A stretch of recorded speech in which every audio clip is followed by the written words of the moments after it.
When war breaks out, Pat O'Neill teaches hand-to-hand combat techniques to the most elite troops the Allies could put together. These techniques become the basis for many of the military and police fighting tactics we now use today. What O'Neill was tasked with is he was having to train shock troops or special forces. We got a whole bunch of these guys together in a unit, in foxholes, in trenches in the field, and colliding with groups of men in battle. So they were facing people around them at all angles and so forth, and they had to be able to fight multiple attackers at once. I gotta try this stuff out. Can we play? Absolutely, let's do it. All right? Okay, when this comes right here, I'm gonna chop this. Yeah, cool if you drop it, dude. Into it. I'm gonna step right in here to grab your back, okay? Right here. And dude, you're going over, okay? You're going over and straight down to the ground, okay? This guy cannot be stopped. Like a chess master, he sees 5 moves ahead and knows what you're gonna do before you do it. So from here, I'm gonna move. There we go. Okay, the weapon starts to come into track on me. I redirect it and catch it offline, okay? This automatically comes down into a wrist throw. From here, once you're down on the ground, I can do things like break the wrist, okay, or take the weapon, you know, whatever it is I'm gonna do from here. Got it. You know what? I'd like to see you do this on me. I would love to do this. Yes, I know you would by now. Let's do this. Rack. Very nice. I love it. That is awesome.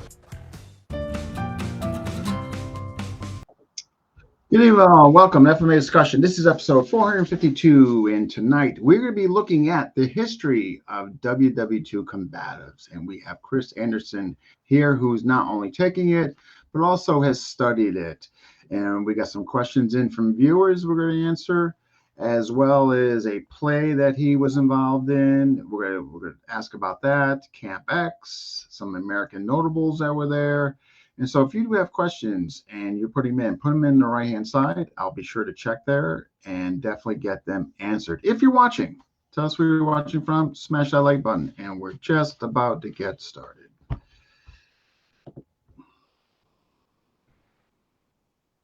Hey, how are you? Hey, not bad, Dean. Yourself? Good, thanks. And thank you again for doing this. And we already got 13 folks watching. We got GM Ron Saturno, Brian Canada, that Bowie knife guy.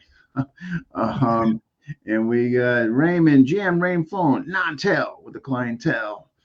And we got Kevin Cooper and Andres from New Jersey, Eric O'Brien, and we got Yue from Germany. All right. Again, folks, if you're watching, tell us where you watch it from. Smash that like button. And we're just getting started, as mentioned.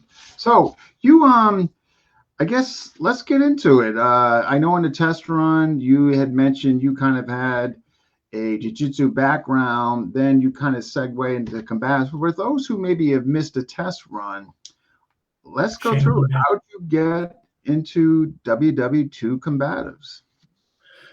Well, I had read a book on Camp X, which was a spy school in Oshawa, Ontario, right on Lake Ontario, that referenced a William Fairbairn's syllabus, his style of combatives. And it was kind of short on details, but it piqued my curiosity. So I looked around a bit, and I managed to find a copy of Fairbairn's Get Tough. And I read it and was like, wow, this is jiu-jitsu. Hey, that's what I do. This is cool. So I did what I thought was combatives for a while. And then I met up with a gentleman from Montreal who had done some training with some of Carl Sesteri's guys. And he showed me the differences between combatives and jiu-jitsu. And I kind of got hooked, and we've played around with them both. And I've spent a lot of time in both worlds, and we take it from there. And I just kept getting more and more interested and started asking questions, and found people in different pockets of the world that were either preserving or rediscovering the techniques. We work together when we can. We share information together when we can, and we take it from there. I've been fortunate to speak with or have opportunities to deal with a lot of people who you might call the second generation Mhm. of World War II combatives practitioners or researchers. Quite a few who are unfortunately no longer with us, such as Carl Sesteri, such as Peter Robbins, who was the official biographer of William Fairbairn. Mhm. So, I managed to get together with some interesting folks, and just kept going at it. Why do you think it is? In other words, I didn't hear WW2 Combative starts till I started doing this show. And matter of fact, it wasn't right away. It was like Yeah. maybe 2 years in, then I started hearing the name. Why do you think it's just not as notable as like other arts? I mean, why is that?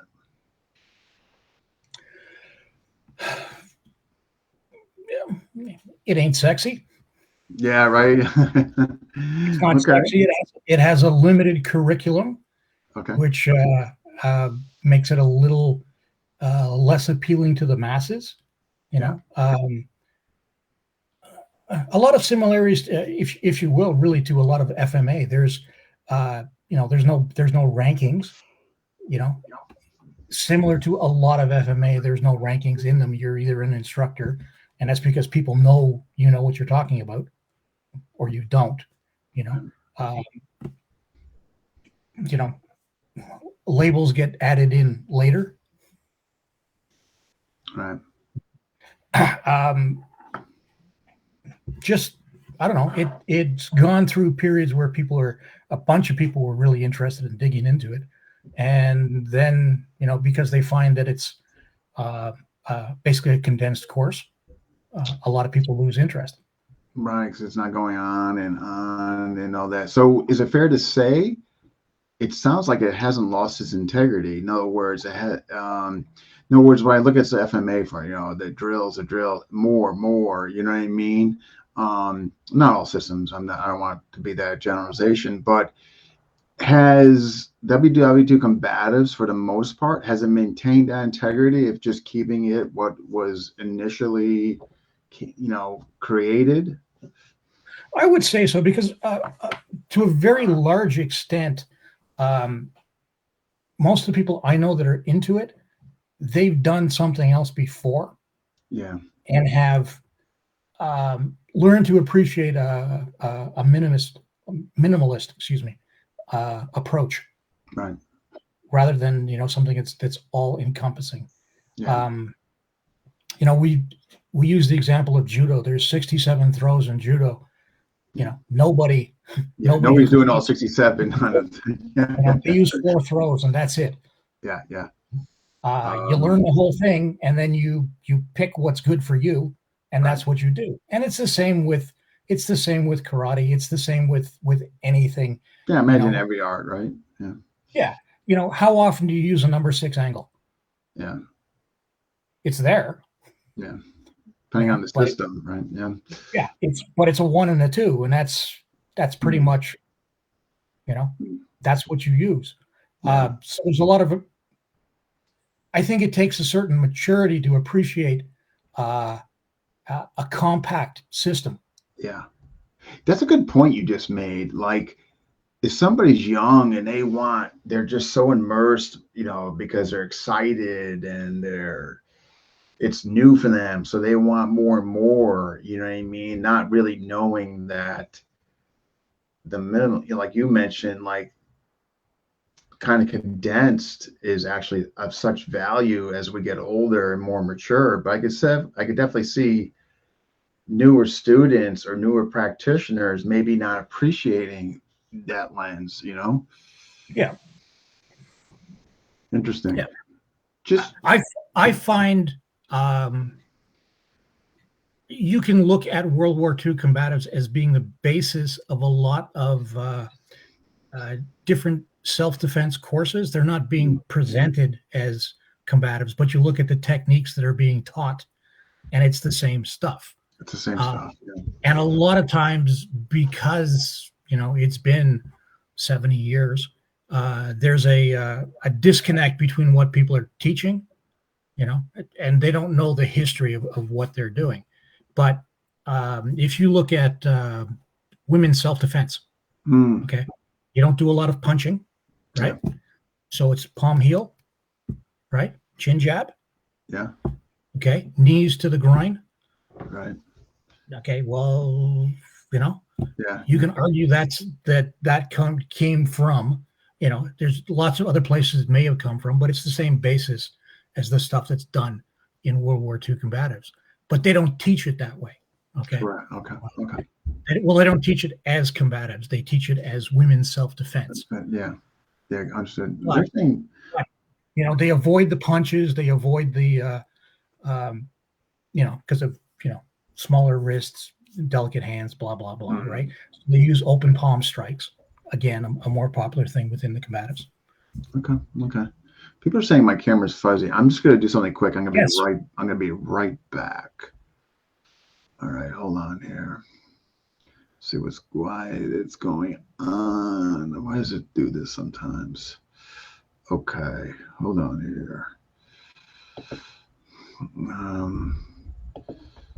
Just see why sometimes it just does this. That seemed to do a little, we'll see. All right, let's go with that. That seems a little better. But what for folks who might not know what WWII Combatives entails and what it is about, like what could you tell us? Like, kind of far as whether it's all the empty hand, what weapons, what could you tell us?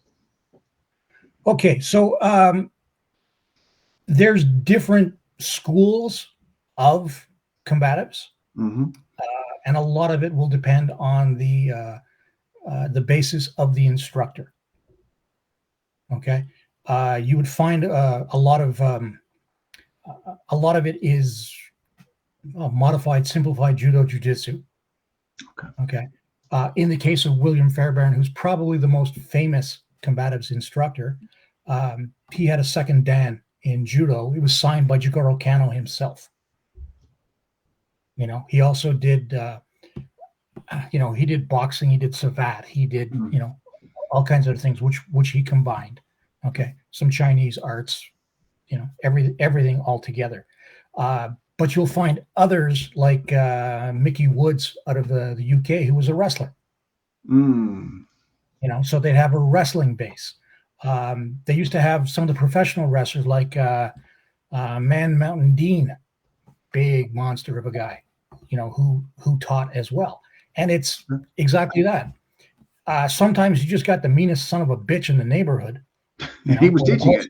The guy who was closest to the area, Okay.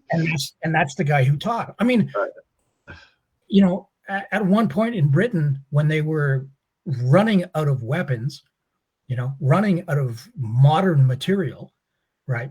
They were teaching them how to use bailing hooks. They were getting like longshoremen off of the docks and teaching them how to use a bailing hook. Wow. I mean, right. They were definitely obviously improvising. Wow, wow, wow. Yeah. Ooh. Yeah.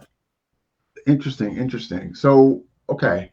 So in other words, it was basically obviously a core set of stuff in the beginning, but pending the situation, if they're at war, it could easily change, adapt to whatever was at hand. Or is that fair?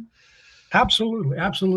I mean, Jack Dempsey taught combatives.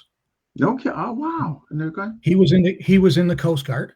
Okay. And he taught combatives. It was combined with another guy who was really more of a wrestler, Bernard Kosnak, okay, who wrote a book called American Combat Judo.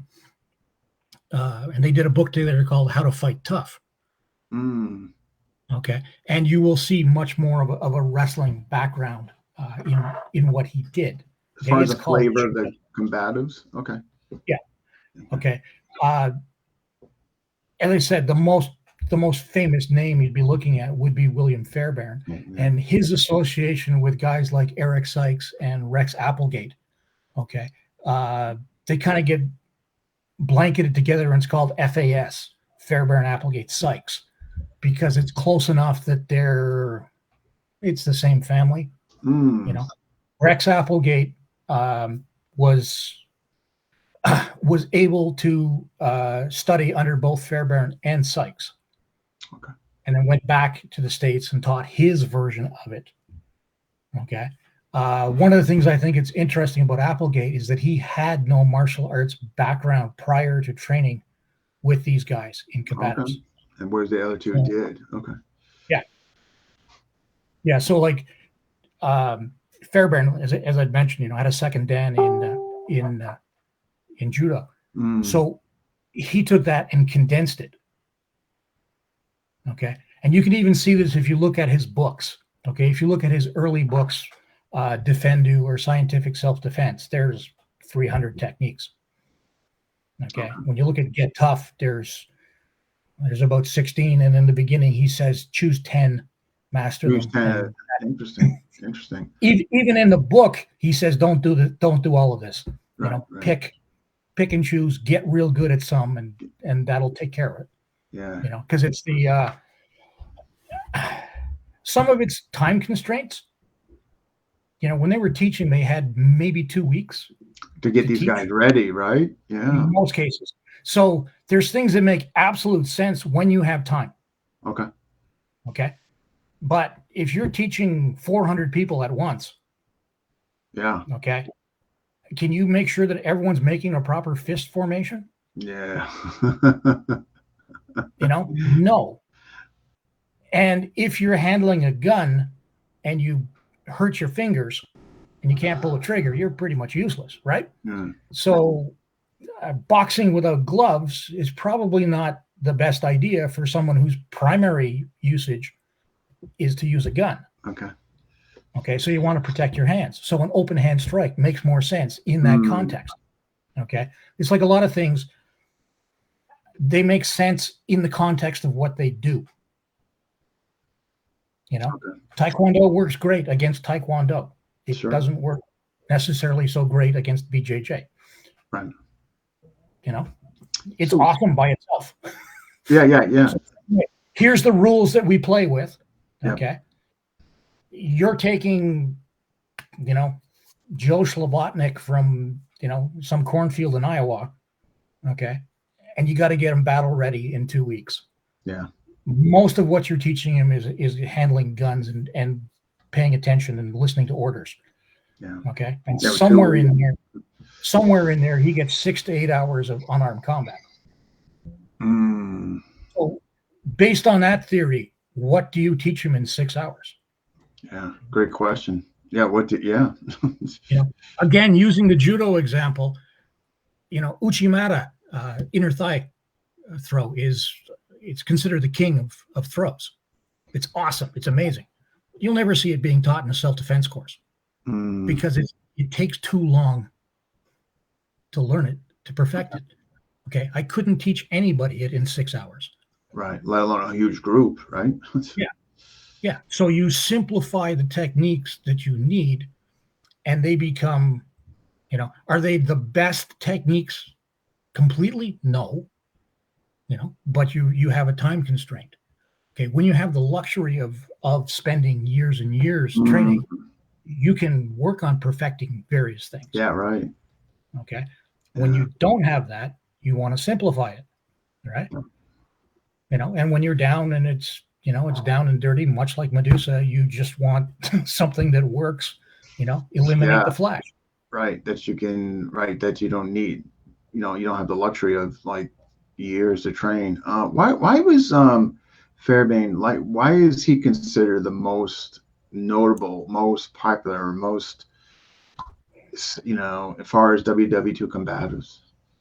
I think there's really 2 reasons for that. One was he had a reputation already when he came out of Shanghai and returned to Britain. Okay. And started teaching the British. Okay. Then he was sent to Canada, and he was the unarmed combat instructor at Camp X. And then he was seconded into the States. Okay, so during World War II, he taught in at least 3 countries, and he would have taught literally from all around the place.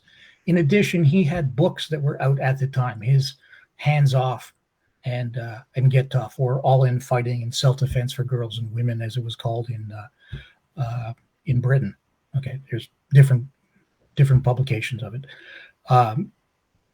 And I think when it kind of disappeared, in the 60s, late 50s, early 60s kind of thing, when it got rediscovered, I believe he was the first one that people kind of gravitated towards him. Rediscovered. So again, people like Brad Steiner, who was one of the original guys that wrote about and popularized or repopularized combatives, would write a lot about Fairbairn.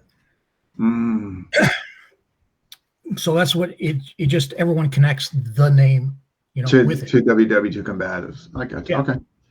So not the only guy by any means. Right, okay. And there's lots of little pockets of people that taught in different places.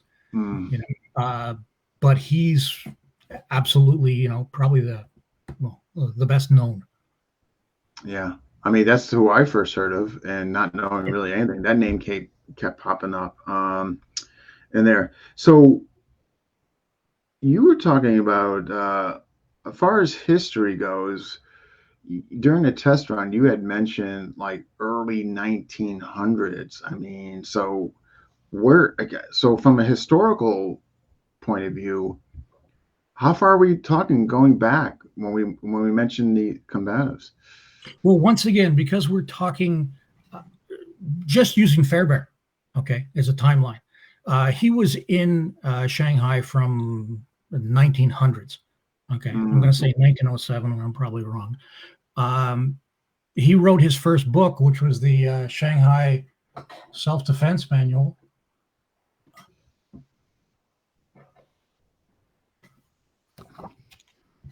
Look at that.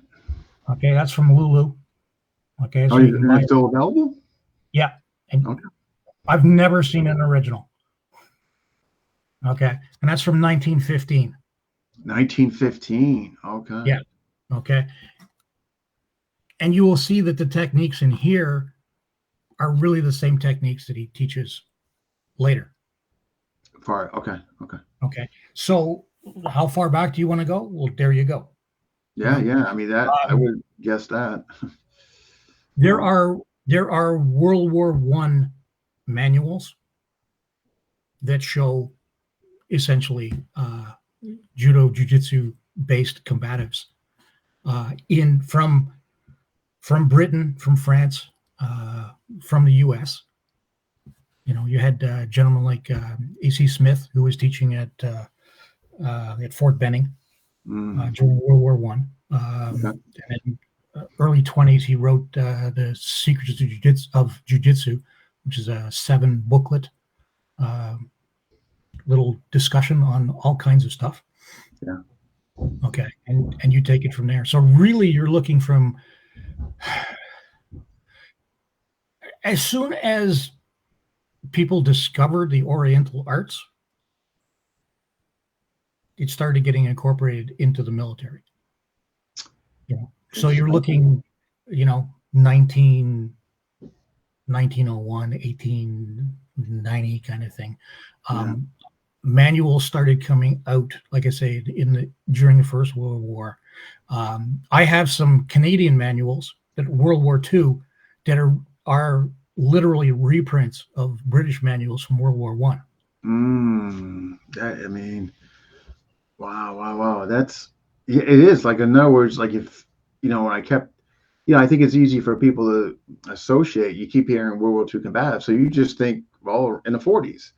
Nobody would guess that, like you're mentioning, very early 1900s. I mean, that's the basis is already there. Okay, it's not presented in the volume that it was during World War II. Okay, but there is World War I combatives, It's which just is the not. basis, which is the basis of World War II combatives. That was a precursor, if you will, right? Yeah. Okay. Wow. Yeah, like interesting. And so basic. Wow. So I mean, wow, again, I would have never guessed early 1900s. I just want to make sure, folks, if you got questions, please, by all means, send them in. And we got new folks jumping in. We got Richard Luntz, hey, Renee. Yeah, I know, like fuzzy. It's driving me nuts. We got Cunha. All right, CJ, Maynard, Kevin Cooper, Lewis Bowers, Coach Danny Terrell. Awesome. And we got Bill. All right. And we got Renee. my buddy Bill. We got my buddy Min. Yeah, we got Renee. We got Rich. How did 355 change my life? Oh my God. Do I have to watch it? You have, okay. All right. I don't want to digress here, Chris. It is a life alternating, it's going to change your life. Okay. It's good. Okay. It's going to change. Okay. There are people who have watched that episode that just find themselves parked in a parking lot, just gazing out the window, like speechless. So you gotta watch it. I can't keep a straight face. And we got Min. He started his own cult. Renee's just a funny guy from Canada. Apparently he lives above Toronto, and his episode was 355. And so he's under the belief. He keeps pointing out, yes. He believes that, and many people tend to agree with him, that a life-changing experience. Okay. Renee, I will watch 355 and I will send you my personal opinion. And he's probably going to be very happy to hear that answer. So, oh my gosh. You brought up something interesting yesterday. And I think you even gave a quote. What is, like, first compare contrast difference between combatives and martial arts? Okay, so the quote that I used was from Kelly McCann. Okay, there's another name keeps popping up. Yeah, absolutely. And it is martial arts is what you do with someone. Combatives is what you do to someone. That's profound in a very kind of creepy way, but it's still very profound. What you do, yeah. A lot of martial arts really is taught in a sporting aspect. Yeah. You stand in front of the other guy, you trade blows. You each have a stick in your hand and you trade blows. Okay. And you counter and you do or you don't. Combatives is more fuck this shit. I'm going in. I don't have time for exchanging. Yeah. Okay. One of the very important factors is forward drive. Okay. We're not going to stand there and exchange blows. I'm going to take your space. Got it. Where do we hear that in? When I've discussed this with folks that you've had on your show, like Michel Dorian or Perry Kelly, we may come from different backgrounds. Yeah. But we always, and have slightly different takes on how things are done. But we always agree that this makes sense. Yeah, correct.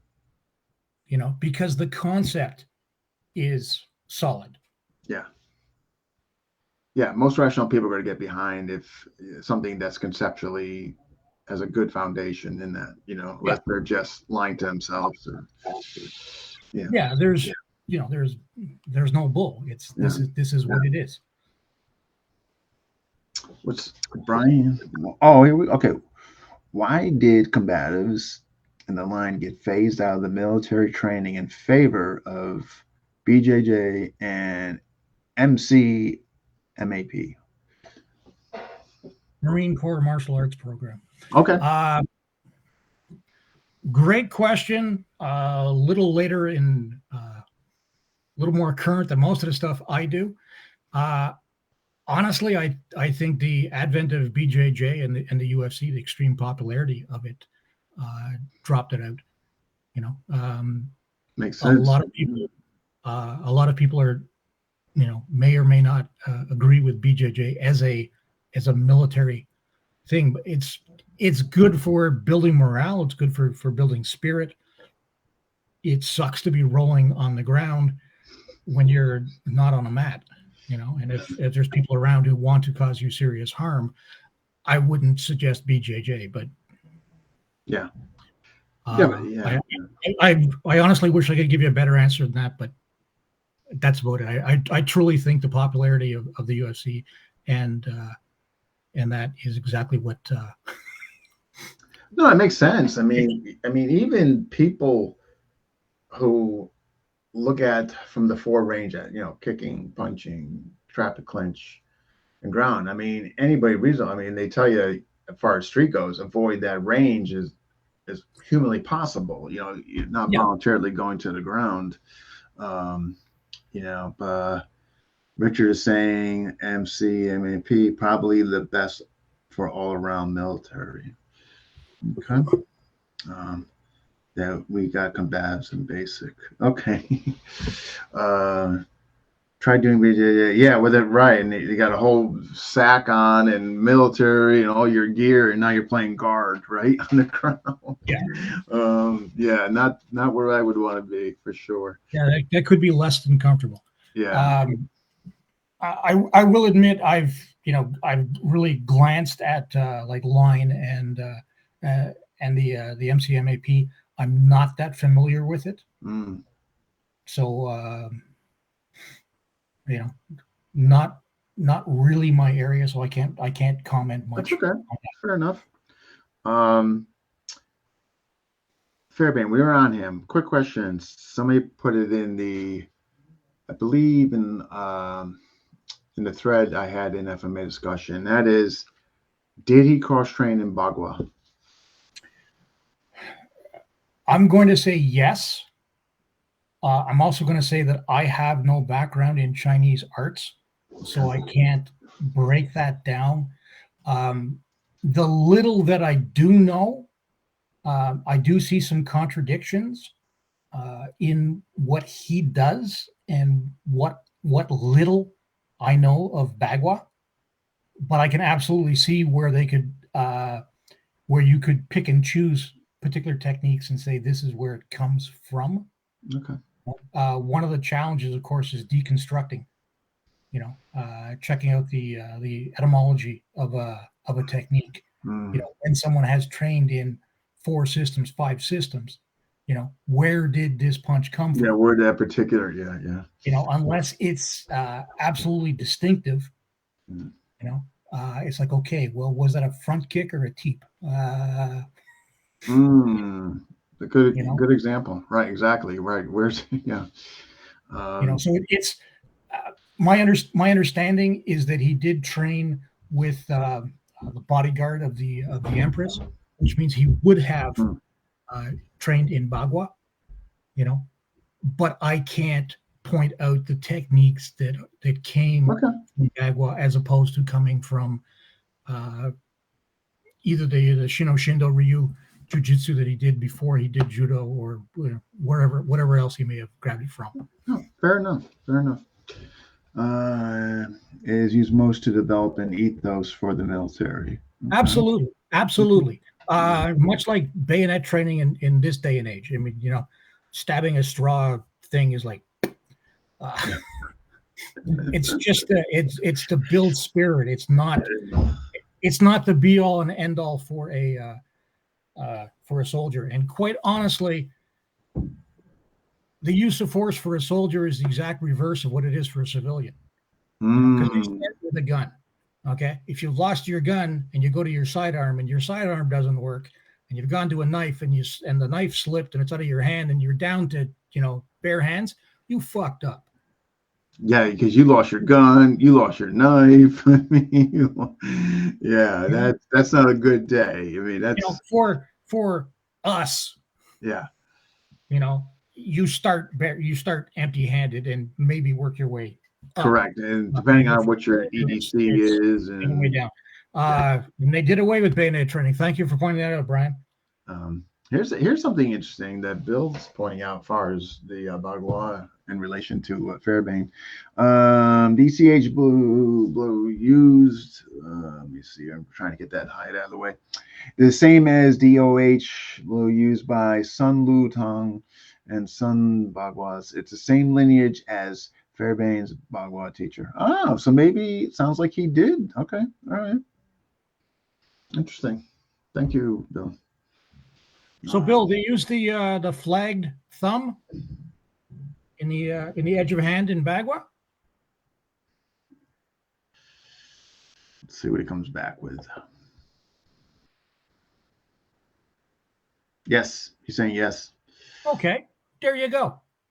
Nice. All right. Rich is saying here, the late John Kerry taught edge of hand blows. Okay. Yes, he did, which he learned from Carl Susteri. Nice. Okay, you know why that name just came up. Before we jump into Camp X, heard on the test run you mentioned a lot about Carl, so let's hear about him. Carl was one of the original guys to really dig into World War II combatives and research it. And he was another multi-martial art kind of guy with an interesting background. And he and his crew would go out and search for old members of the OSS, for old guys they were in the Rangers, that were in the first, the Devil's Brigade, whatever the case may be, to go out and see, and train with them as much as possible. And sometimes, like if there's any of them that are still kicking around, they're in their 90s. So they gotta be up there, right? Jeez. Yeah. So you might be able to talk to them, okay, and gather information from them in that way, but you gotta, in some cases they got to train with them, and that's where they learned different things, incorporating Jack Dempsey's drop step into combatives. Okay, using that with the edge of hand blow to drop the body weight into it. That Jack Dempsey drop step, man, that's in another system I train. Man, that made it that made it its way around, huh? Everything that works, it's in somewhere. Jeez. Man. And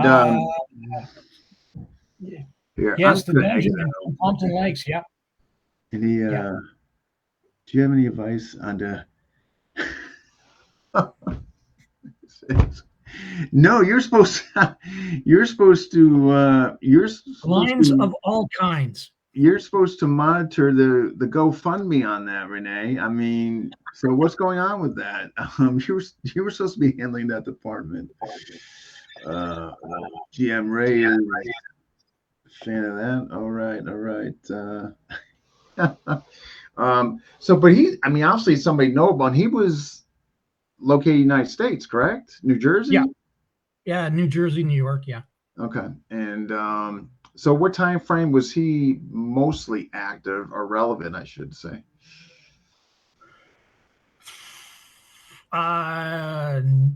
Late 90s, early 2000s. Mm-hmm.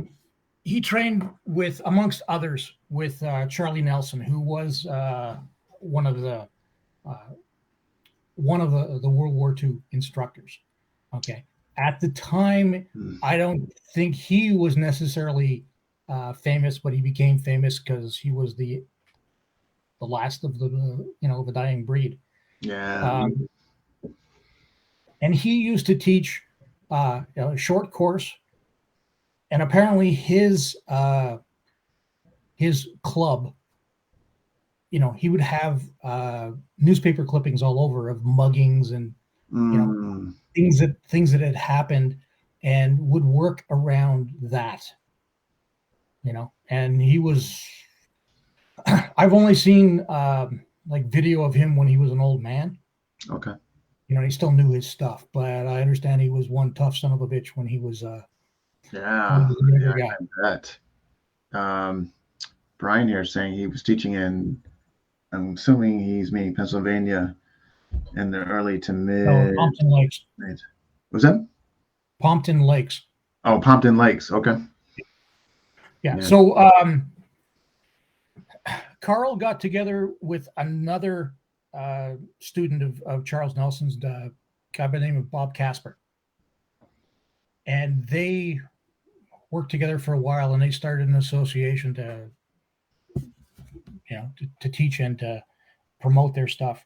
They had a parting of the ways, and then Bob and some others started up a group called the Gung Ho Chuan Association, where, amongst others, Kelly McCann, Jim Grover was a member of that.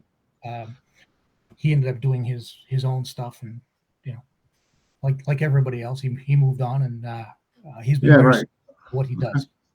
So the name that's come up, Kelly McCann. So what you just brought up. So was he later?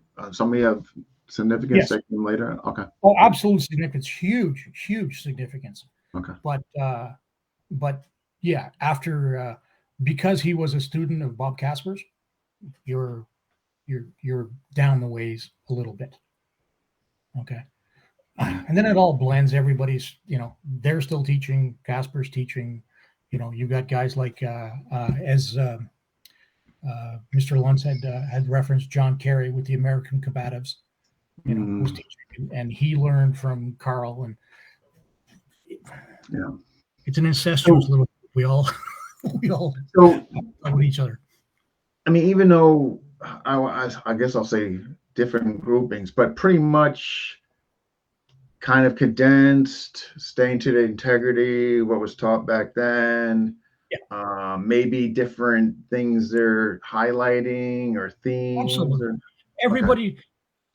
Anybody doing it, your background dictates what you do. Okay. And the flavor maybe you give. Okay. Yeah, absolutely. You're a karate guy, it's going to show. If you have karate, you can tell when the guy's moving that he moves differently than say a saboteur.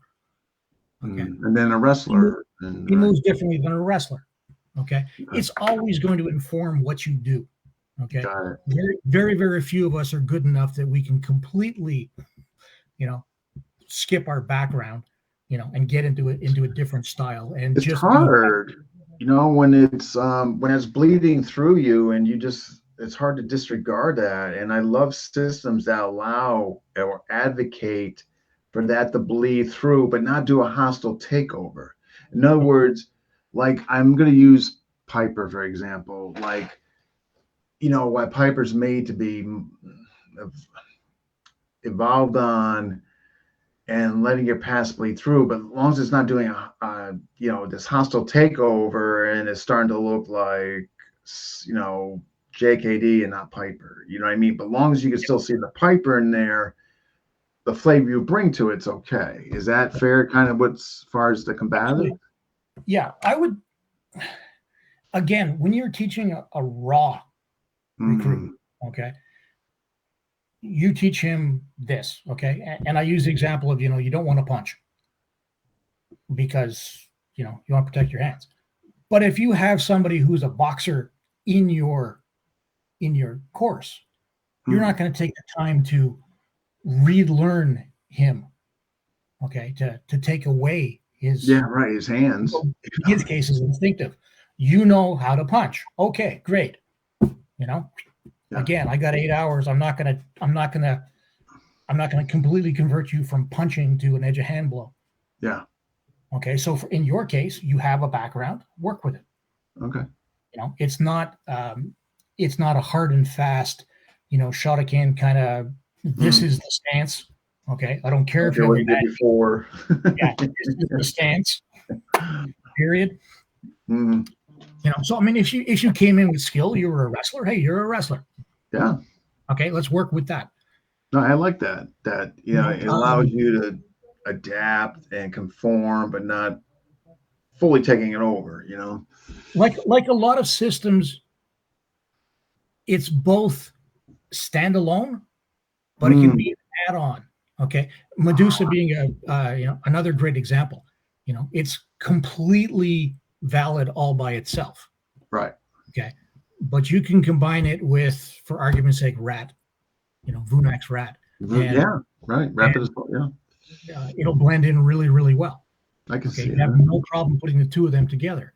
In the test run, we mentioned Moishi Feldenkrais. Well, we can do the same thing with Feldenkrais's stuff and mix it in. Yeah. It's a standalone unit. It works all by itself. But hey, we can add it into other things. Yeah. No, when I had the opportunity to do some Cali with June de Leon. June, up in Canada. Yeah. Okay. Yeah. He said basically the same thing. He says, you can fit this into anything. Nice. So there's a lot that can be integrated in, and there's a lot that, by itself is distinctive, but you can fit it in anywhere else. Nice. All right. We're going to get into that infamous Camp X. So sounds like there were some notables that passed through there, and Perry Williams, well, it looks like he got a hold of you as well. So let's I'm gonna just check out. I gotta fix this thing is driving me nuts, and it's usually what fixes it is I leave and come back in, believe it or not. It's I know, but go ahead, go on to Camp X, and I'm gonna be right back. Okay, so Camp X was a spy school set up really by the British here in Canada, with the intention of teaching the Americans how to spy. Prior to World War II, the Americans didn't have a spy agency, and that was the formation of the much better. Yeah. You're much more handsome on the right. Thank you, Renee. If you care to comment. Okay.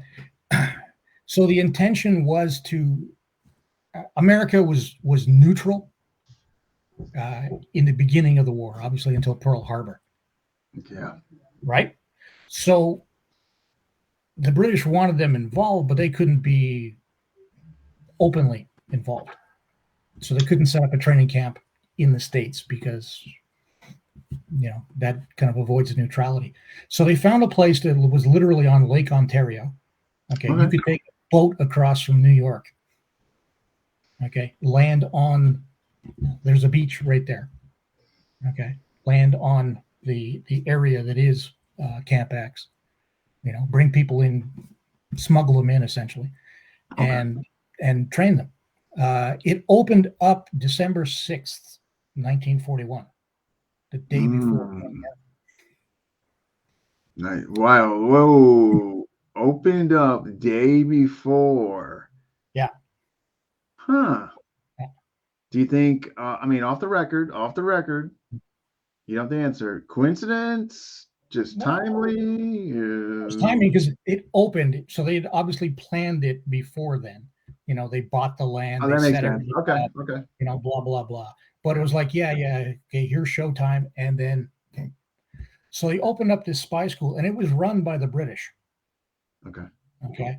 It was in Canada, but even the Canadian government didn't really know what they were doing there.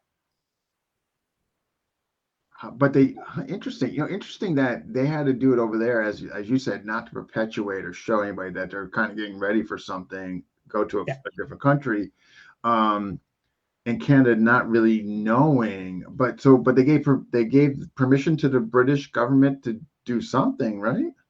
Yep. Okay. Yeah. There's this could be a really long story. There's a fascinating gentleman by the name of William Stevenson, who was known as Intrepid. Okay.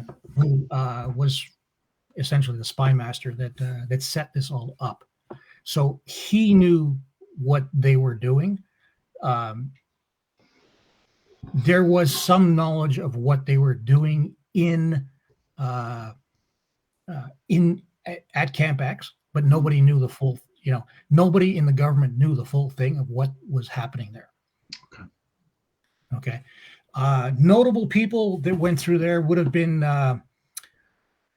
William Casey, William Colby, Allen Dulles, the first three heads of the CIA were all trained at Camp X. Bill Donovan, who started the OSS, would send his guys up for training there before they opened up training in the States. And a lot of what at least what they started, was essentially modeled after what was done at Camp X.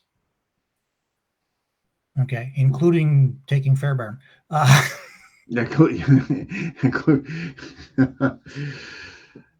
is interesting. And so this Camp X was basically kind of underground training, spy, WWII combatives. Yeah, everything that you think is like super cool as a kid, that's what it was there. Yeah. They taught them how to blow up railway tracks. They did sabotage. They blew things up. They taught unarmed combat. They taught them decode. There was a giant radio station there that sent coded information to England, to an area that was called Bletchley Park. And they did it from there. It was called Hydra. Neat place. You can still go to where Camp X was. Okay. There's almost nothing there that shows you that it used to be a camp. It's you have to sort of know what to look at. You can see in the plants the difference, like some places where the explosives have gone off, because there's different colorations in the plants. Phosphorus will change the plants. Wow. How big was the actual facility?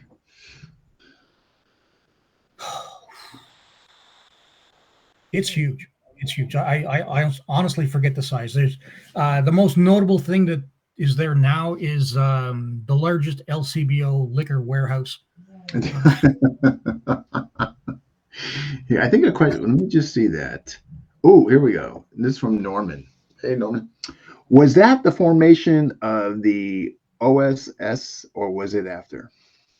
This is involving the formation of the OSS. Okay.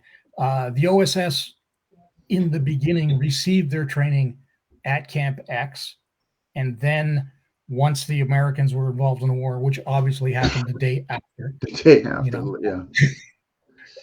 As soon as they could set something up, okay, which is in, as an example, in what they called Area B, which is now Camp David. Okay. Okay. When they started training, the equivalent stuff in the States. Okay. But the start is in Camp X. Man, that is so wow. So run by the British, but Americans were going up there?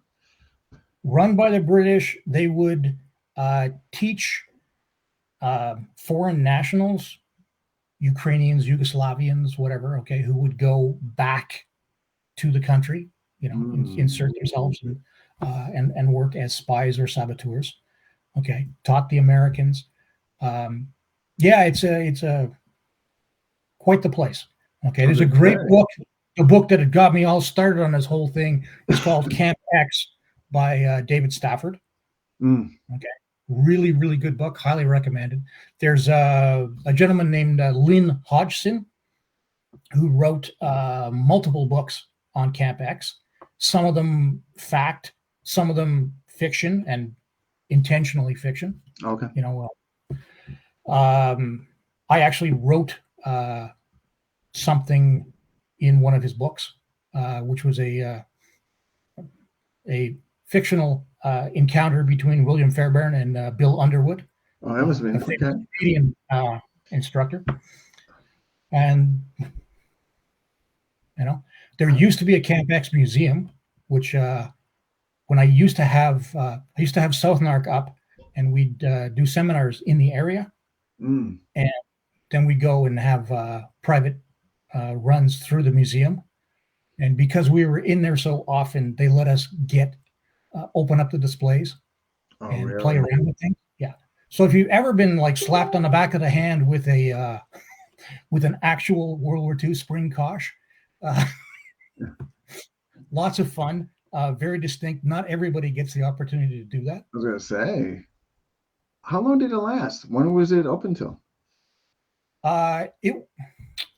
It was open till the end of the war. Then it was decommissioned. Then it got used for other things. They continued to use it as a radio broadcasting area for the military. Okay. And when the Cold War actually started, okay, and you can put a fairly good argument that the Cold War started here in Ottawa when a gentleman named Igor Guzenko left the Russian embassy with a whole bunch of papers under his jacket that showed that the Russians were spying on the Americans and the Canadians. Mm. And he went to see the RCMP, and they told him to get lost because they didn't believe him. Really? So he went to the papers. He ended up staying at Camp X because it was a safe place. Wow. Coach, Okay, so huh? it wasn't used as a jail, but it was used as a place that would allow him to live under protection. Coach Shane is saying closed April 1944. That sound about right? Yep. Okay. All right.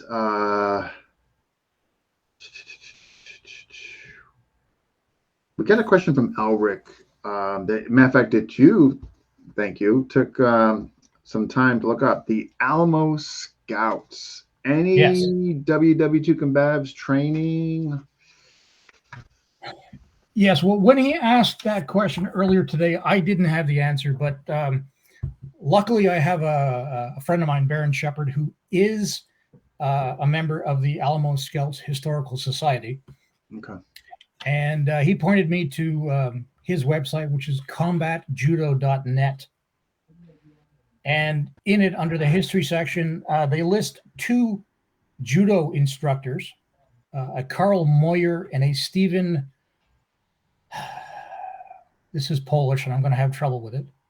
Mrozinski. Morzinski? Sure. Okay. I'll take the. Let's run with it. Anyone else want to give it a try? Go ahead. But yeah, they were listed as judo instructors. Okay. Okay, and that's the information that we have as per the Alamo Scout history. Okay. I miss. Oh, you know what? I just want to make sure. I just saw this come in. This from UA. I met a guy who had security agency. His company was 1 star above MMA club. I asked him if he trains there. He was a member of the GSG 9 word, and he told me no. I'll go with the handbook of the GSG 9 Mogadishu. Okay, I believe the GSG 9 is German. Yeah, I believe. I think you're right. And then I'm lost. Okay. Yeah. No worries. I mean, at least we took a crack at it. Interesting point, but I'm not that familiar with a lot of the European. That's okay. Stuff. Yeah. So Alec's question was in contact, like, with their actual Filipinos, I guess, in the. I mean, as far as.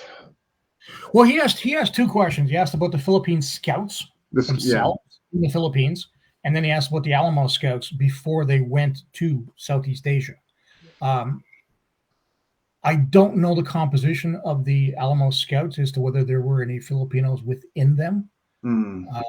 Obviously, the Filipino Scouts would have been recruited in the Philippines, so that would stand to reason that They Yeah. would have been predominantly Filipino. Yeah, but it stands to reason they're definitely influenced from Fairbanks or World or WW2 Combatives.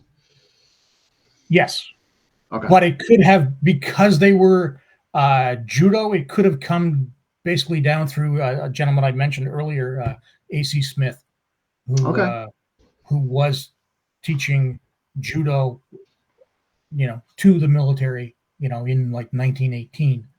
So, again, depending on the timing of when people were being trained, it would also change what they were learning. Okay. Yeah, depending on that makes sense. Different instructors, maybe they come from a different background, so you're getting okay. Yeah. Again, I had mentioned Eric Sykes earlier. He and Fairbairn both left Shanghai at the same time.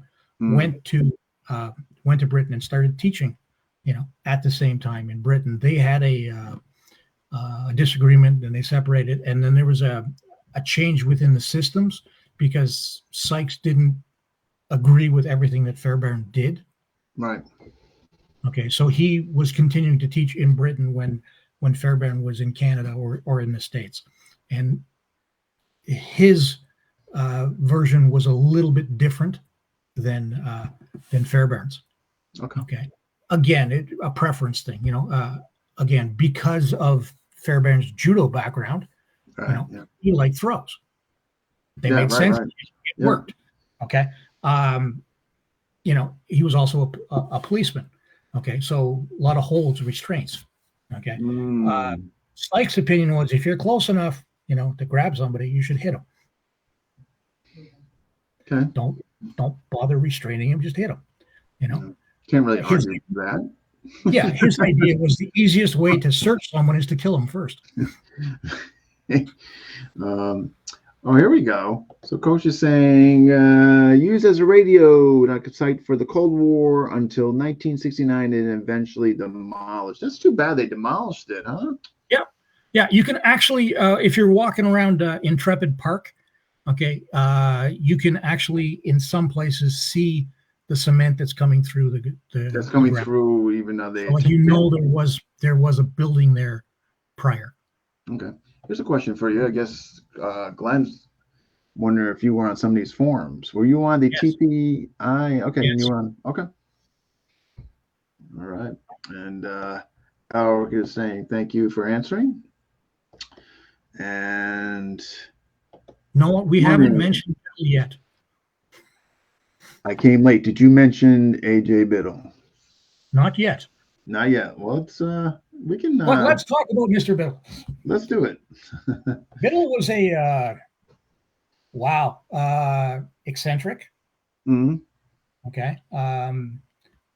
Only person in Combatives I can think of that has a Disney movie about him called The Happy Millionaire. Had a pet alligator. Used to invite people over for tea and boxing, and he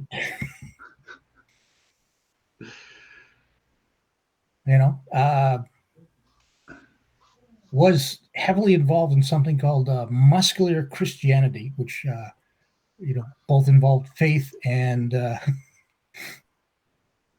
there you go. Some folks Biddle as a dilettante. Happy Millionaire with Fred McMurray. It was a comedy. Oh, okay. Yeah. However, he's a very he did boxing, he did savate, he did a lot with bayonet, with knifing. Okay. He wrote several books. Actually, it's 2 versions of the same book. Okay. Do or Die, or Do or Die. Do or Die. Yeah. The 1937 edition,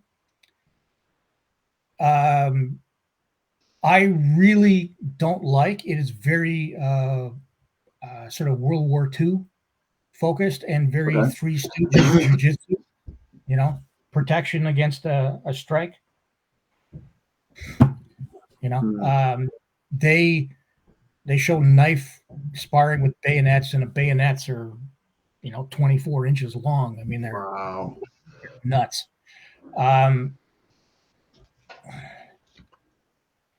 In the 1944 edition, he references Fairbairn. Okay. And you can see a difference in a lot of the stuff that he does. It's a lot more concise. The knife work makes more sense. He in the original one, it is just words to describe Fitzsimmons, Robert Fitzsimmons' killing shift. There are pictures to explain it better in the later edition. It's just if you can find the 1944 edition, just buy it. Really? The 37 is like, nah. I can see where you're considered to be a dilettante with that because it's like a joke. The 44 edition is awesome. Is it available or hard to get? It's hard to get. Paladin reprinted the 37 edition for some reason. Paladin. So it's relatively easy to find a copy of the 37. Of the 37, with the 45, different story. The 44 is a lot harder to find. Okay. All right, we got Sean. Awesome guy from Canada. And we got, who else here? Norman, yes, Savant. I'm just catching up with the comments here. Bit of claim to know how Jim Bowie supposedly fought with a knife. Okay. Well, Brian, you would know that better than us. Yeah. Norman, yes, he had Bowie techniques from what I hear from James Keating, if I remember correctly. Okay. And Brian's mentioning Springfield bayonets. Is that the? Yeah. Okay. Yeah. All right. Okay. And the GSG is Germany's anti-terrorist group created after the killing of the Jewish athletes at the Munich Olympics. They are non-military operating out of police. Okay. All right. And we got Kurt just jumping in. All right. Okay, so Biddle. We covered Biddle. We covered Sir Biddle. We covered Biddle. We've covered Fairbairn to a certain extent. McCann. We've covered McCann. Yeah. Let's go into that book. Let's Moishi Feldenkrais. Okay, this is the modern version. It's called Hadaka Jame, rear naked choke. Okay. Oh, is that what you're talking about in the test run? Rear naked choke? Yeah. Okay. This is the wartime manual. Okay. Okay. Fascinating character. Short story on that. He was in France. He had to leave France when the Germans came in. Went to England, and he ended up teaching the Home Guard. And the Home Guard were either too young or too old or infirm to be drafted. So they were running around, patrolling, often with a gun that had no bullets, or you get 3 bullets at the beginning of your tour and have to hand the bullets back in at the end of the night. There you go. Desperate times. Jeez. So he had to come up with something to teach, again, in a short period of time, that would work for pretty much anything.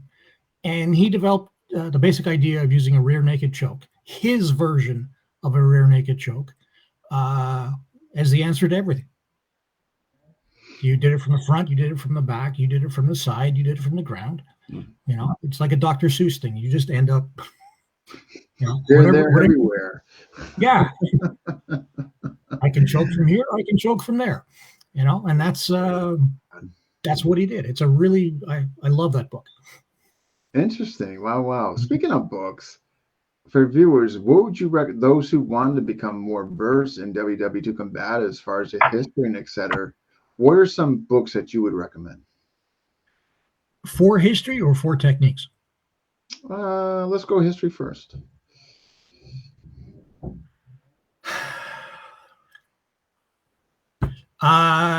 Peter Robbins' book, A Gentleman and a Warrior. Okay. And the second book, which is No Quarter Given, which are the biographies of William Fairbairn, covering his Shanghai years and his World War II years. Okay, there's supposed to be a third book coming out, Famous Last Words, which will cover him in places like Cyprus and Singapore. Mm. But Peter passed away and is no longer with us. So, as he's the lead author, his associates researchers are working on it. But it's every time I ask, it's coming. It's coming. It's coming. Norman, yes. What we got here? Have you talked about the evolution of combatives taught to the Marine Raiders? I don't think so. No, Okay. and I will also claim to not go. Mr. Raymond says the V5 manual everyone should own. Guess what's next up? The V5 manual. All right. Absolutely. If you're going to get one book for World War II combatives, that's the book to get. The V5 manual, which I recall Jason mentioning when I had him on. I recall the V5 manual was mentioned. So is that technique? That's more technique based, correct?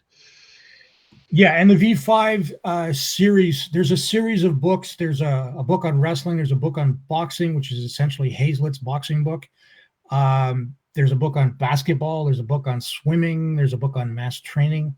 The V5 program was a much longer program where the Navy wanted to build athletes. So they took a lot of different things. And the V5 hand-to-hand combat manual has a lot more techniques than other manuals of the time. Lovely little book. Nice. You know, we had mentioned earlier Jack Dempsey. I just took some book. I just took some books from downstairs and just happened to have them nearby. And that's Jack Dempsey's How to Fight Tough. How to Fight Tough. Wow. I didn't know he and that's wow. Like you mentioned though, he trained in the WWII combatives as well. Okay. Yeah, he was in the Coast Guard, and they used him obviously for celebrity, both to sell war bonds and stuff, but they also had him teach because you're not going to put Jack Dempsey out on patrol, so you got to do something with him. Yeah, you're not. Yeah, Jack Dempsey is not going on patrol. So, have you ever talked about your evolution after? No, he's got to watch it first, Renee, and then he can talk about the evolution and the effect it's going to have on him. But he's got to watch the episode first. Yeah, I promise I will. Maybe after Christmas. Yes, I ordered the V5 after. Yeah, when we had Jason on, Emmett. Let me know. Mike saying red and gray manuals from Charles Nelson are good too. Absolutely. Oh, it's actually Seth, Mike's son. Sorry. Yeah, and they actually have a forward by Carl Sesteri. Oh, wow. Okay. And Norman is substantiating this great old book. How about the Marshall Stillman method of boxing? All of the Marshall Stillman stuff is neat because there's the method of boxing. There is a book on jiu-jitsu as well. An interesting. I like a lot of the old stuff. There's a lot of. I think there's still a lot of value in it. You're supposed to tell me with the Renee. You can't be picking this off on anybody else. You were running the GoFundMe fund for my blinds. Do you need glasses? Is that the problem here? Sorry, he's just a character. I have the book mentioned by Charles Nelson. Okay. Yeah. Wow. So those are noble books, whether you from some on history, some as far as the techniques. Okay. Yeah. The original unarmed combat for the American soldier, FM 21-150, 1942. Wow. Is that still available? Yep. Okay. Amazon, Lulu, or which? Lulu, ABE, Okay. you know, Nice. there's tons of them around. I'm just going to go through these so we get done with them. If there's any questions that come up. The original version of Kill or Get Killed, 1943. Kill or Get Killed was made in 43, done again in 54, done again in the 60s, done again in the 70s, done again in the 80s. Kept getting bigger and bigger from the original, huh? Okay. Much more police procedures, riot control, all kinds of other things were added into it. I have that one, the 50s, the 60s, and the whatever the last one is. My preference absolutely is the original. The original. Is that hard to get? Yes. Well, again, Paladin did a reprint on it. So okay. You can probably find, but even still, Paladin having gone out of business, it can be hard to lay your hands on. Okay. I was fortunate in that when I started collecting this stuff, which was years, 20, 25 years ago, not as many people were looking for it. Okay. So they were a little more available. Okay. And we just got there's a guy on Facebook that used some of someone's method to teach aspects on boxing. I'll send you his name after this. I can't remember. Oh, thank you on that. Danny Avila. Who was that? His name is Danny Avila. Danny Avila. Okay. And Amazon has the V5 Naval Combat Manual. Okay. Right on. Wasn't Killed or Get Killed. Deal the First Deadly Blow are two different books. Deal the First Deadly Blow is at least partially the Dermot O'Neill system, which is a different system than what Applegate taught. Interesting. Both excellent books. Okay. Wow, man. I feel like I'm missing on something here. Well, this is something I've been doing for a long time. Yeah. It's just interesting, and just you wrote a thesis. Let's hear about it. Yeah. So when I was getting ready for my fourth Dan in jiu-jitsu, I had to write a thesis on something related to our style. And the style that I do is called Kanryu Jiu-Jitsu, and it was started by a gentleman who had been a military police in the late 50s and spent time in Germany. Canadian MPs are interesting because they are intentionally unarmed. Okay. And they get to arrest drunken soldiers who are not necessarily unarmed. So you better be pretty good at what you do. Yeah, if you're getting rowdy, drunken soldiers, yeah. Not a good combination. No. So he did, he obviously learned, what they taught the MPs as unarmed defense.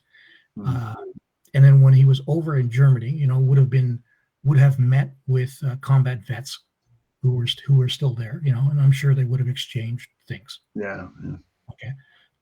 When he came back, he got into judo and karate. Okay. This is, again, late 50s, early 60s. And then he formulated his own system based on a combination of military combatives on Chido Ryu karate and on judo. Okay, combined them all together and mixed and matched. And I basically deconstructed at least part of our system and showed where the military combatives influence was. Okay. Now, one of the things that I'm incredibly fortunate about is that I've inherited that gentleman, George Sylvain. I've inherited his library. Oh, nice. So this is my copy of the V5 manual, but I have his copy. and I have, notations and such in it as to where he took, various techniques. Likewise, in the Kawaishi books, My Method of Judo and My Method of Self-Defense, they're check marks beside techniques that are in our system. So I was able to break it down and show this is where it came from. Here's the technique shown in the original book. Here's it is in the books that he wrote, because he's written 6 books, and you can show, okay, here, this is where it goes. Okay. So it was interesting to break it down, in that fashion, and discover just how much, while I thought, hey, combatives is jujitsu. It's like, well, it's full circle, because a lot of it was jujitsu, which became combatives, and then became jujitsu. The game went back to it. Tommy Moore's Shanghai Street Fighting is a must-have. Seth. Yes. Yep. Okay. Excellent book. Okay. Wow. All these books I'm missing out on, I haven't heard of. Man, I feel like I'm behind. From Kurt. About the Marine Raiders in WWII, I am curious about the potential crossover edge weapons instruction from the 1st Filipino Battalion. What are your thoughts and speculations? That I'm ignorant. You take the 5th. Yeah. You're taking the 5th? No, yeah. Don't know. Sorry, don't know. Okay. Can't know everything. Fair enough. Okay. So here's Robert Carlin's Combat Judo. Okay. Very, very. This is available in reprint these days. Let's see. We'll do these all as a package.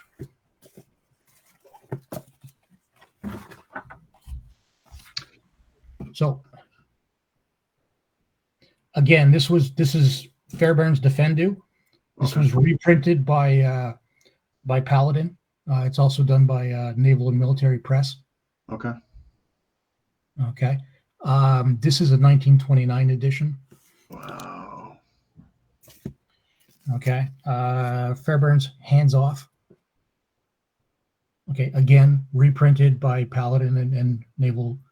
Okay. Again, that's an original. That's the British version. Okay. Okay, which has not been reprinted.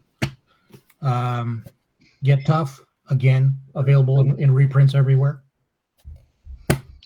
And All In Fighting, which was the original version. This is the original British version of Get Tough.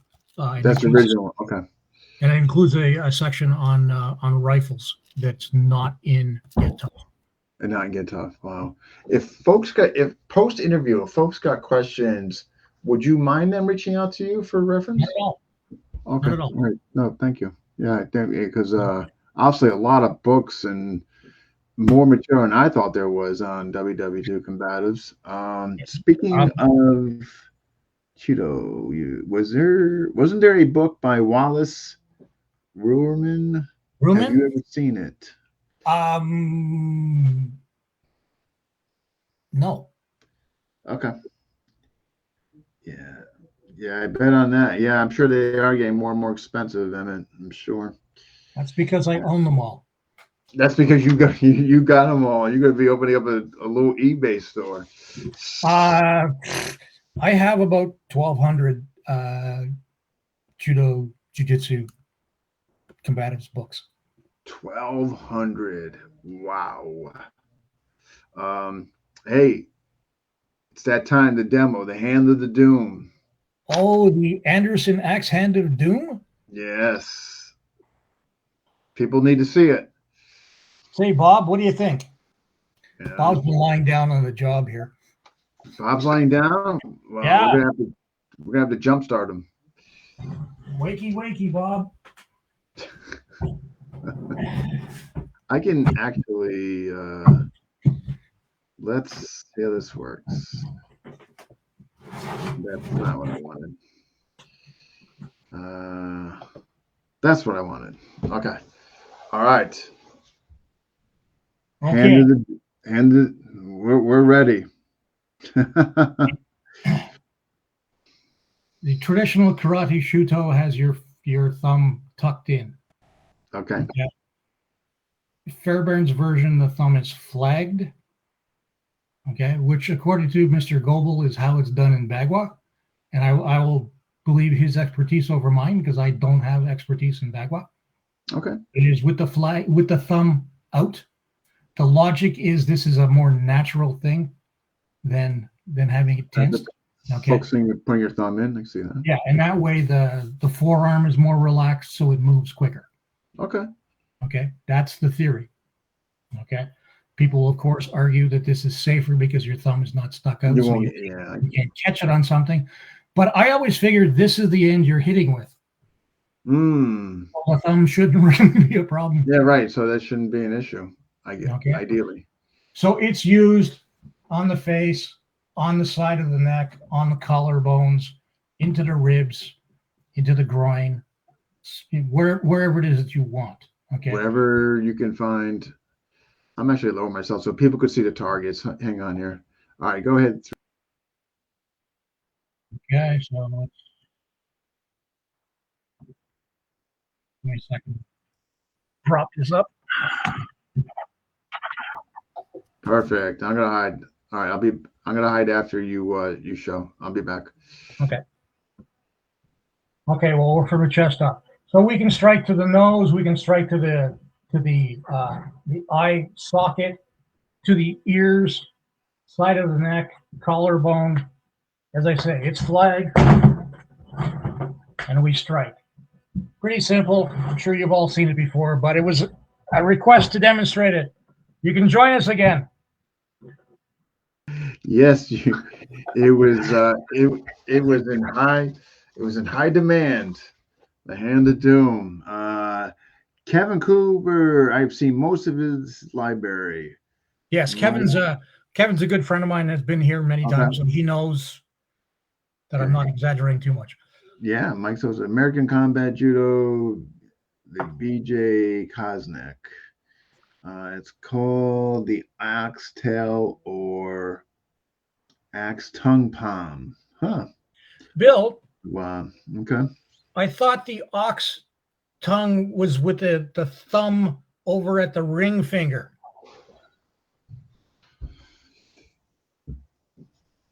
Let's see what he comes back with. Seth is one author that never gets mentioned is Bruce Tegner. His books are straight combatives. Yes. Okay. Yes. My favorite Tegner book is called Instant Self-Defense. Instant Self-Defense.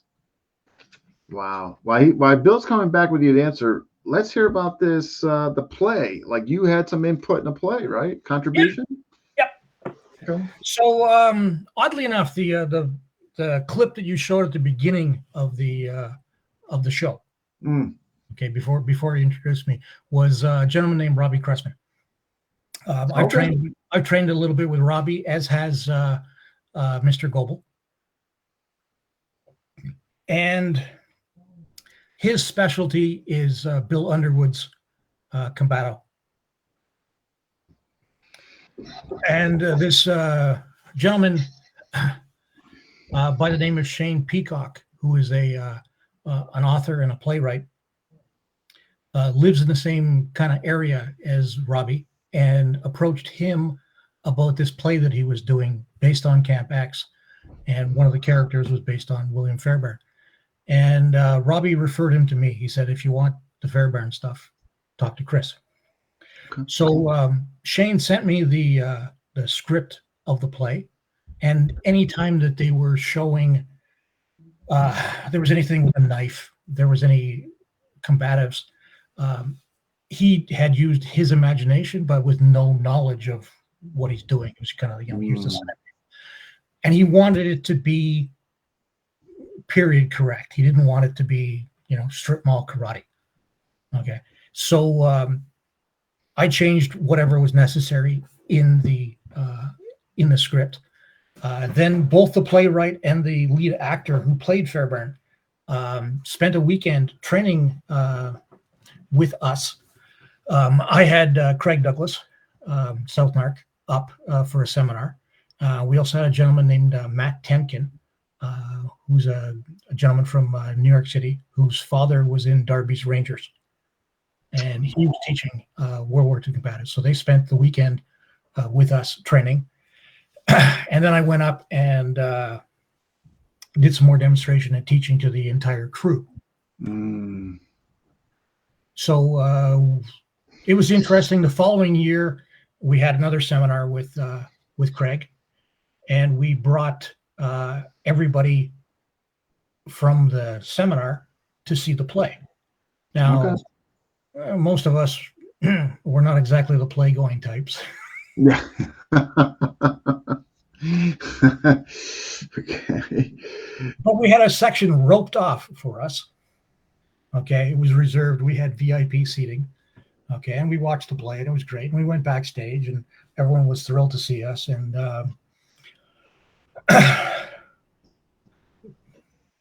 at one technique that I demonstrated was the famous monkey steals the peach. You know, Monkey steals the peach. Yeah, Ashita Kim's classic, rip the testicles out.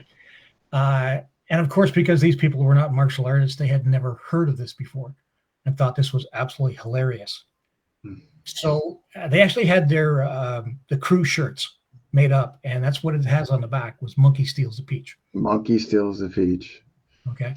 So they had videoed the seminars with Matt and Craig, and also the stuff that I had done, so that later people who joined could see what we had done. So when we're going backstage, everyone's like, "I know you. You're the monkey steals the peach." Yeah, you're the monkey, right? Okay, so Bill's got an answer. Yeah, we got a bunch of comments coming in. There's a video out there on YouTube where two young Marines are goofing around with the axe hand, and one knocked the other one out. Brachial plexus thumb works all the time. Yeah, that wasn't very nice. I was taught to leave the thumb relaxed, as when the hand is just hanging by her side. Okay. Let me just see here. I don't remember if it's oxtail or ox tongue, but when you extend the thumb, it causes tension along with the striking edge of the hand. I would have to check my notes about the proper name, but I believe it's axe tongue. I have not seen the version you show with the thumb folded over. Okay. Okay, Bill, we can discuss this later. Yeah. Dermot O'Neill's influence on combative is from Kevin. Yep, great question. Okay, so Dermot O'Neill was a young Irishman who went to Shanghai, was considered to be Fairbairn's protege. Okay. At one time was the highest ranked Westerner in judo. Okay. And was the hand-to-hand combat instructor for the Devil's Brigade. And his system is different than what you'll see from Fairbairn. It's interesting that they both come from a judo background, and yet there's almost no throws in their systems. They rely on judo, no throws. Yeah. Well, O'Neill actually says it takes too long. It takes too long to teach. Okay. Okay. Yeah, I can see. Okay. And the O'Neill system, I believe, was taught more as a melee fighting system, as in you were fighting with lots of people around you, so you can switch from side to side quite rapidly, as opposed to essentially dealing with one person directly in front. Right, trying to throw them. Right. And that is what's in the Deal the First Deadly Blow that Seth or Mike was asking about earlier. Okay. Okay. Okay. You teach. So you teach. So basically, what you touched upon, you're actually teaching about. So you teach a few privates, and you participate as well as seminars, right? Yeah, I teach seminars here in Ottawa. I've done it with multiple schools who had me in a bunch of times, which I take as a good sign. I also do, a small group that I work with. And I've done seminars in Montreal. I've done seminars in Oshawa. I haven't done any in the States yet, but I'm always open to it. Yeah. Like to Doesn't seem travel. like, yeah, it does seem like there's a lot of folks teaching combatives. I mean, not that I'm aware of anyhow. Not that many. Yeah, it doesn't sound like it. So with that being said, what do you got? I mean, what's in store for the future of you as far as regarding WW2 combatives? Well, for me, I do know I will be doing a seminar in the summer in Montreal. Okay. I believe I will be doing one in the Toronto area as well. Again, probably in the summer. And whatever's happening here, and those are ones that I know of. Other opportunities come up. We're definitely looking for it. What about, have you considered like writing a book or is there, or no? I don't want to sound, well, I've had a lot of people actually ask me that, and a lot of people who, several people who are on this right now, who've been after me for a long time to write. I find writing very difficult. Some people are able to, Same here. no problem. That thesis that I wrote took me forever. Yeah. It doesn't come easy to me either. Yeah. Yeah. So, yeah, is there a book in me? Maybe. But Yeah, I know it's yeah, I got a project to do for my pal and my pal Lunia Immersion Labs, and man, when you think about it, oh yeah, I'll write it up, no problem. And then I'm looking at the paper and I'm like, okay.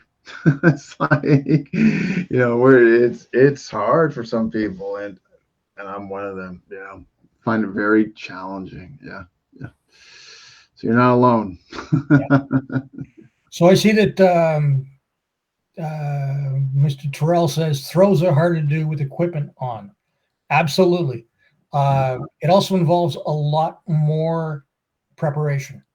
One of the things that's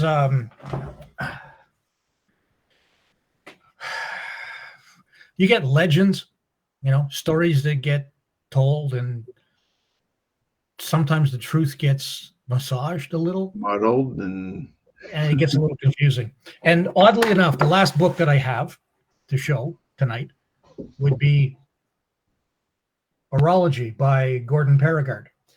And one of the things that the horology guys back in the day would say was that they were rejected by the Canadian Army because it was too rough. Too rough. Yep. Wow. Which is absolutely true. Okay.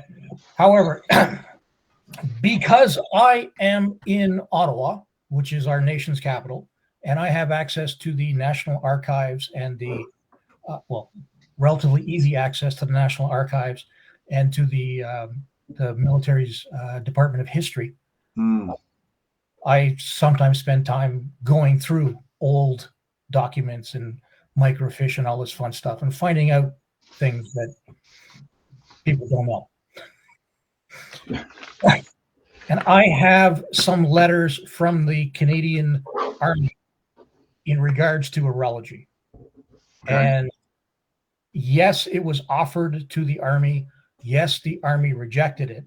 But one of the reason that they gave for rejecting it was that it would take more equipment, because they'd have to have mats, they'd have to have, all kinds of considerations versus what they were doing. And the idea, of course, particularly during a war, is you want to get your recruits overseas as quickly as possible, and you don't want them injured before they get there. Yeah. They were doing what was called bacon wrestling. Bacon wrestling. Yeah, which is named after Stanley Bacon, who was an Olympic gold medal wrestler from Britain. And bacon wrestling is essentially Greco-Roman wrestling with one difference. Once you've lifted the guy, that's it. You don't throw him. So there's no takedown. Okay, so if you can get somebody in a bear hug and lift them, that's it. Which means you can do this on a gravel parking lot and nobody gets hurt. Gotcha. Okay, so if they don't get hurt, they don't get injured, which means that you can train them and get them over and have them get shot rather than piercing them in a hospital, in Nova Scotia before you can send them anywhere. So yes, it was too tough or too rough for the Canadian Army, but that was based on, we want to get these people over there without being injured. Okay. Yeah, and what we're doing is cheaper because we don't need equipment and safer. Gotcha. So the answer is yes. The answer is yes, but it's kind of like, it's not quite the story. Yes. Chris says you're being modest. I mean, I'm Kevin. Kevin says you're being modest. You have enough knowledge to resurrect a few dead jiu-jitsu systems. That's me, necromancer to the stars. Yeah, maybe you can get maybe you can get Kevin, or Kevin can do the writing, and you can just kind of tell him what the that might be a way. Yeah, maybe Kevin could be my scribe. Yeah, exactly. Wow. Well, this has been awesome. I mean, this has absolutely been one of the most informative episodes I've ever done. Just everything that you shared historically. Especially, I mean, most of the episodes, of course, have been strictly FMA related, and I wanted to branch out where there was, enough parallel.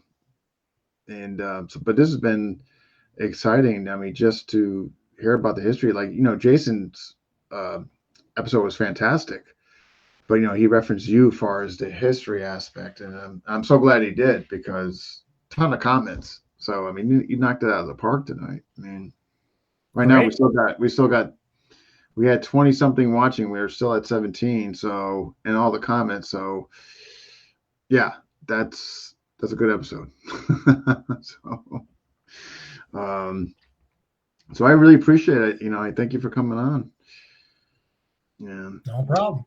So folks can reach out to you. So folks, if you're watching this and if you want to get, and perhaps you don't remember some of the books he was showing, by all means, reach out to Chris. He'd be more than happy to list the books or ones that you are maybe inquiring about, certainly he's more willing to do that. He definitely showed a lot of books, so I'm not expecting everybody to remember them unless you were jotting them down while he was showing them, in which case they're good. They can check them out later on YouTube. Yeah. But this has been a great episode, lots of history. Yeah, absolutely, man. Totally agree.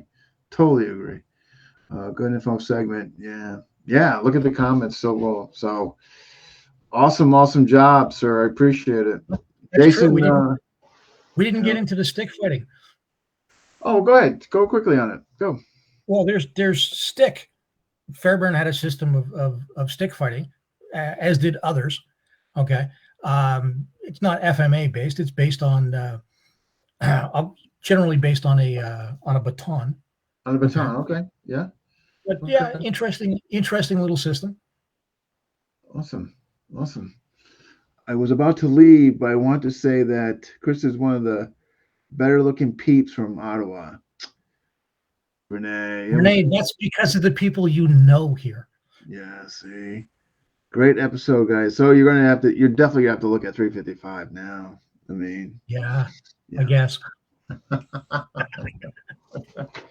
Well, so I appreciate it. Hey, if I don't talk to you, have a great, wonderful, if you guys same day up there in Canada, Christmas Day, or different, or I know Thanksgiving's different.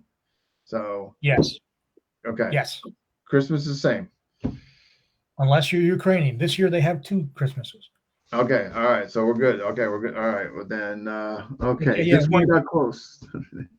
Ooh. See, that's a compliment. See, this one got close. So that means you Wow. definitely nailed it. Wow. What was the targeting with the baton? Kneecaps, elbows, ribs. There's a All the nice one above? where they take the baton and you basically it's called striking a match.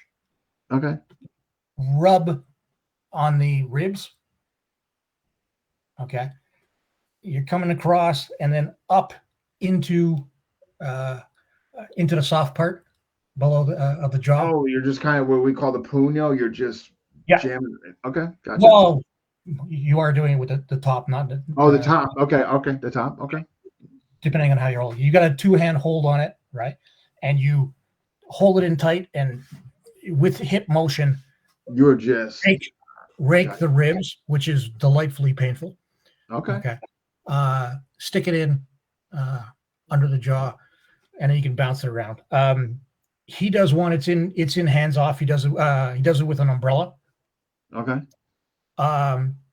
There's also in cold steel. There's the Kangla method, which is also a great system with a stick. What's the length? 20, like low 21, 22 inches? What's or Yeah. Okay, so like the collapsible, around the same length. Okay, all right. Hang on a second. Sure. He is going to get one, folks. Awesome.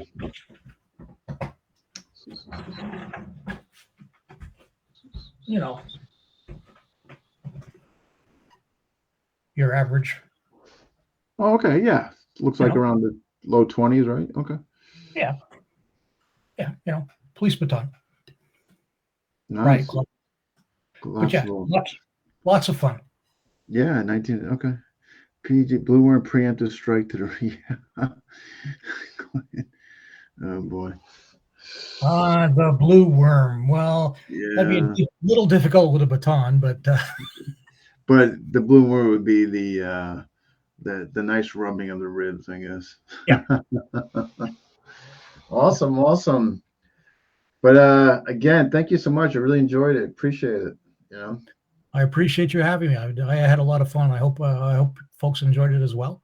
So what I do from here is I'm going to download it, put it on YouTube, so those who maybe didn't get an opportunity, they can see it up there as well. So, yep. Awesome. Well, sir, hey, good holiday and Happy New Year to you. You too. Merry Christmas to everyone. And anybody got any questions? Ask away. Yeah, definitely, guys. If you on the book or whatever, definitely message him. Take advantage. So, but awesome, sir. You take care. Okay.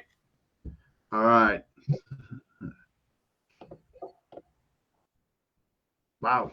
Definitely one of the more educational, informative episodes for sure. Absolutely. Who is next? Big show coming up. I don't even want to jinx myself and say what it's going to be about and who it is. So all I'm going to say is tune in at 8 o'clock tomorrow night for Test Run. But the actual episode will be Friday at 10 o'clock. And I'm kind of banging out. I've been really good just doing once, but I'm kind of banging out a few just before the holidays. This just came up, so I couldn't pass it up. But one and Sunday morning is all just demos. Marco, probably be like 45 minutes. 10 o'clock on Sunday morning, just him demoing. I think he's gonna roll around the ground with an axe or something. No, I'm just kidding. But at any rate, though, check out Test Run tomorrow night at 8 o'clock. Yeah, you guys are gonna enjoy it. All right, folks. Thanks for you those who watched. Yeah, fantastic educational episode. Absolutely. And Renee said it best. It's up there with 355. Is there anything else can be said than that? So, all right, folks. Hopefully, I'll see you either Thursday night or Friday at 10 a.m. You'll see it in the discussion. All right.